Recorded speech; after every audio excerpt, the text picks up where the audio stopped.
حضور صلی اللہ علیہ وسلم عید کی نماز کے لیے تشریف لا رہے تھے تو رستے کے اندر دیکھا کہ چند بچے کھیل رہے ہیں، نئے نئے کپڑے پہنے ہوئے آپس میں کھیل رہے ہیں۔ ان کے قریب ایک بچہ افسردہ سی حالت کے اندر، بوسیدہ کپڑوں کے اندر ان کو بڑی مایوسی اور حسرت کے ساتھ دیکھ رہا۔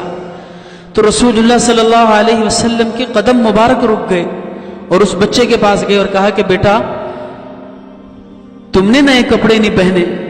کہا یا رسول اللہ صلی اللہ علیہ وسلم میں یتیم ہوں، میرے ماں باپ میں سے کوئی بھی نہیں ہے، تو اس لیے میں نے نئے کپڑے نہیں پہنے ہوئے۔ اللہ کے رسول کو بڑا صدمہ پہنچا۔ عید کی نماز صحابہ انتظار کر رہے ہیں، اللہ کے رسول نے خطبے میں تاخیر کر دی اور اس بچے کو ہاتھ سے پکڑا اور اپنے گھر لے گئے اور گھر جا کر کہا کہ عائشہ پانی لے کر آؤ۔ حضرت عائشہ رضی اللہ عنہ پانی لے کر آئی اور فرمایا کہ عائشہ تم کہا کرتی تھی نا کہ اللہ نے مجھے اولاد نہیں دی، یہ دیکھو اللہ نے تمہیں بیٹا دے دیا۔ حضور صلی اللہ علیہ وسلم اپنے دستے مبارک سے اس پر پانی ڈال رہے ہیں اور اماں عائشہ اس کے جسم سے میل صاف کر رہی ہیں، اس کے جسم کو مل رہی ہیں۔ پھر جب اس کو نہلایا تو رسول اللہ صلی اللہ علیہ وسلم نے کہا عائشہ جاؤ کسی کو فاطمہ کے گھر بھیجو اور ان سے کہو کہ حسنین کے جوڑوں میں سے کوئی نیا سا جوڑا دے، ہم نے اس یتیم کو پہنانا ہے۔ وہ گئے، حضرت حسن اور حسین کے جوڑوں میں سے ایک نیا جوڑا لے کر آئے اور اس یتیم کو پہنایا اور کہا کہ عائشہ تیل لے کر آؤ۔ حضرت عائشہ تیل لے کر آئی، رسول اللہ صلی اللہ علیہ وسلم نے خود اس کے سر پر تیل لگایا اور فرمایا کہ عائشہ ذرا سرما بھی لے کر آؤ کہ آج اس بچے کا کوئی ارمان باقی نہ رہے۔ اور سرما لے کر آئی، رسول اللہ صلی اللہ علیہ وسلم نے اس کی آنکھوں میں سرما لگایا اور پھر ساتھ پکڑا اور گھر سے نکلے، مسجد نبوی کی طرف روانہ ہونے لگے۔ فرمایا بیٹا مجھے یہ بتاؤ کہ تمہارے والد تمہیں انگلی پکڑ کر لے جایا کرتے تھے یا کندھے پہ بٹھاتے تھے؟ تو وہ کہنے لگا یا رسول اللہ پچھلی عید پر میرے والد نے مجھے کندھے پر بٹھایا تھا، تو اللہ کے نبی نے اسے اٹھایا اور اپنے کندھوں پر بٹھایا اور مسجد نبوی کی طرف روانہ ہو گئے۔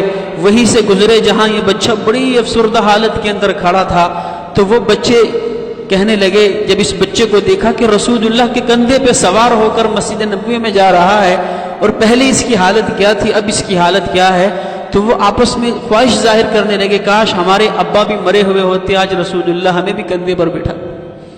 رسول اللہ اسے مسجد نبوی میں لے کر آئے اور ممبر پر بیٹھے اور یہ بچہ جیسے ہی نیچے بیٹھنے لگا فرمایا بیٹا نہیں، وہاں سے اٹھو، اور اپنے ساتھ ممبر پر بٹھایا اور کہا کہ یہ درس دیا ہے اپنی امت کو کہ یتیموں کے ساتھ محمد الرسول اللہ ایسا سلوک کیا کرتا ہے۔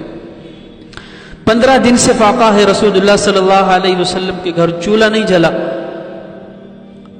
کہیں سے مال غنیمت آیا تو اماں عائشہ کہنے لگی یا رسول اللہ آج آپ کو بھی حصہ ملے گا؟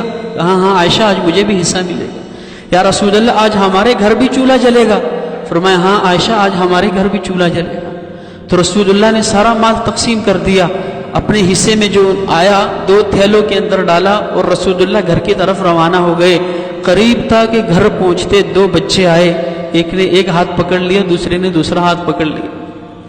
ایک نے کہا یا رسول اللہ میرے ابا نہیں ہیں، دوسرے نے کہا یا رسول اللہ میری ماں نہیں ہے۔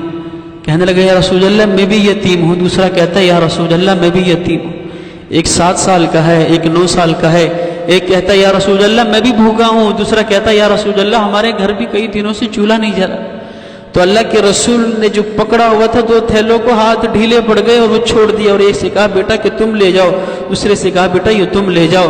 ابن القیم رحمۃ اللہ علیہ فرماتے ہیں کہ رسول اللہ یوں بیٹھ گئے اور یوں یہ اپنے یہاں پہ رخسار پہ ہاتھ رکھا اور دیکھتے رہے جب تک وہ بچے ان کی نظروں سے اوجھل نہ ہو گئے، اور خالی ہاتھ گھر لوٹے۔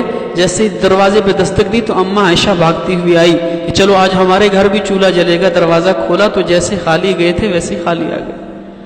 کہا یا رسول اللہ آپ کا حصہ نہیں ملا؟ کہا عائشہ ملا تھا، قریب تھا کہ میں گھر آ جاتا لیکن 2 بچوں نے میرا راستہ روک لیا۔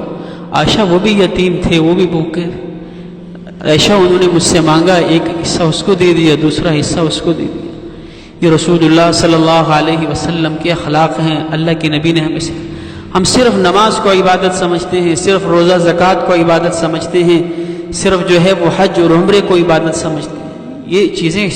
یہ چیزیں عبادت نہیں ہے، کسی کے ساتھ اچھا سلوک کرنا وہ بھی عبادت ہے، کسی کے ساتھ احسان والا معاملہ کرنا وہ بھی عبادت ہے، کسی کی ضرورت کو پوری کرنا وہ بھی عبادت ہے۔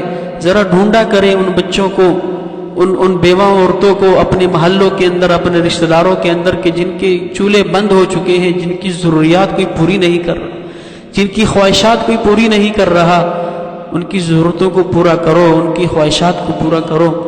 اللہ کے رسول صلی اللہ علیہ وسلم نے ہمیں اس کا حکم دیا ہے۔